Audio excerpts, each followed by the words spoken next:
का टीएमसी नेताओं से कनेक्शन है। घटना को लेकर ममता बनर्जी सरकार पर अब एक बार फिर उठे हैं सवाल।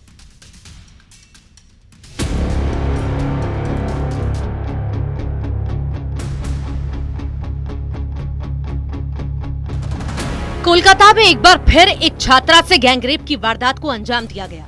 घटना 25 जून की है, जब कोलकाता में लॉ स्टूडेंट को दरिंदगी का शिकार बनाया गया। इस मामले में 3 आरोपियों को गिरफ्तार किया गया, जिनके नाम हैं मनोजीत मिश्रा, जैब अहमद और प्रमित मुखर्जी।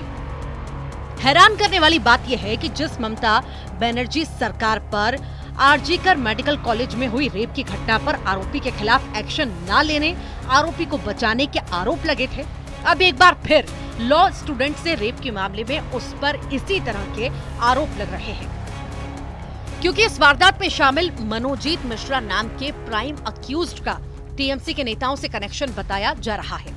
रेप के आरोपी मनोजीत मिश्रा की तस्वीरें सामने आई हैं, जिसमें वो टीएमसी के अलग अलग नेताओं के साथ दिखाई दे रहा है।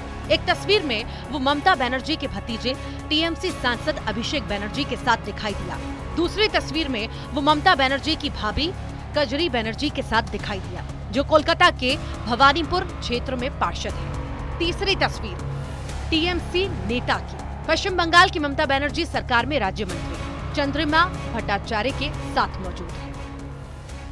कि जब तक ममता बनर्जी रहेगी राज्य में एज ए मुख्यमंत्री और तृणमूल कांग्रेस पावर में रहेगी, तब तक होता ही रहेगा ऐसे एक के बाद एक रेप की घटना। क्योंकि आरजीकर की घटना घटी, सारे घटनाओं में आप देखेंगे कि ममता बनर्जी ने हमेशा और उनकी सरकार ने कोशिश की है कि रेप की घटना को दबाने के लिए, दबाने का काम जब तक एक एडमिनिस्ट्रेटिव हेड करता रहेगा आपकी स्टेट में, तो उस स्टेट में एडमिनिस्ट्रेशन क्या रहेगा, या एडमिनिस्ट्रेशन का डर जो गुंडा है, जो बदमाश है, जो रेपिस्ट है, उनके दिमाग में है ही नहीं डर। क्योंकि जानते हैं ममता बनर्जी उनकी पार्टी है बचाने के लिए।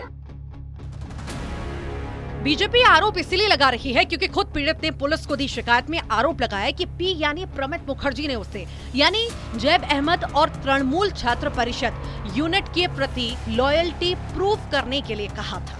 शिकायत में पीड़ित ने बताया कि आरोपियों ने उसे जबरन गार्ड रूम में ले गए, उसके साथ गैंगरेप किया।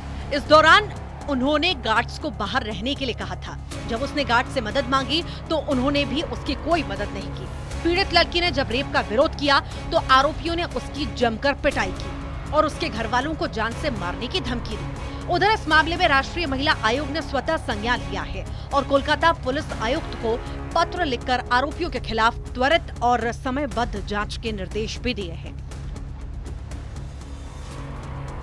इस बीच कोलकाता गैंगरेप केस में टीएमसी सांसद कल्याण बनर्जी ने एक बेहद विवादित बयान दिया।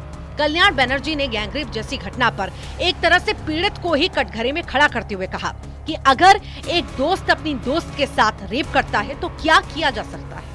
कल्याण बनर्जी ने यह भी कहा कि क्या स्कूल कॉलेजों में पुलिस होगी। ऐसे बयान देकर कल्याण बनर्जी ने छात्रा को ही इस बात के लिए दोषी बता दिया कि आरोपी तो उसका दोस्त था, इसीलिए बचाव की जिम्मेदारी पीड़ित की है। আমি তো জানি না, যদি কোথাও হয়ে থাকে আমি ঘটনার সম্বন্ধে এখনো ওয়াকিবহাল না। নিঃসন্দেহে অন্যায় করা হয়েছে, কারা করেছে, যে করেছে তাদের ইমিডিয়েটলি অ্যারেস্ট করা উচিত।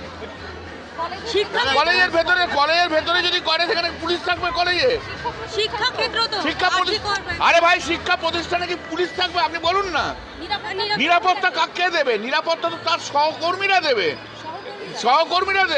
সেখানে সহকর্মীরাই রেপ করছে, তাহলে অন্যায়টা কারা করছে?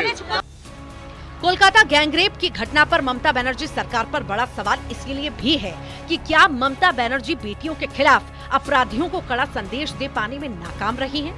और क्या इसी वजह से संदेश खाली जैसी घटना हुई?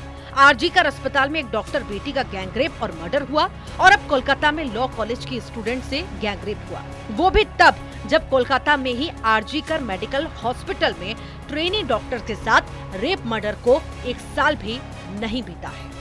Bureau report, news 18।